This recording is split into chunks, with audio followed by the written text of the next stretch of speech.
ஒன்பது நாள் வளர்த்த முளை உமையவள் வளர்ப்பு முளை உமையவள் தாயும் அது தமிழ பரணி தண்ணீர் வந்து இறக்கிடுவோம் ஓடுதம்மா ஒரு குலவை பொன்னான மணி குலவை இன்னும் குலவையையும்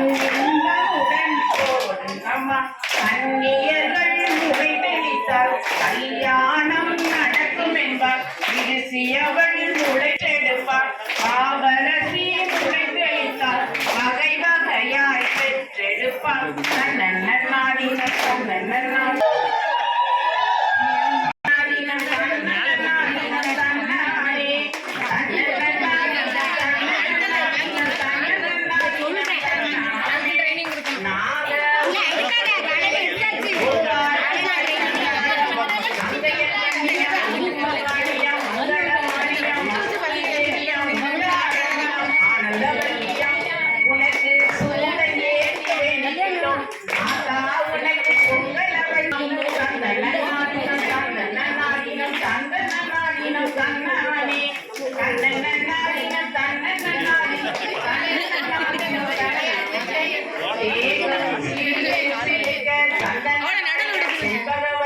சுந்தர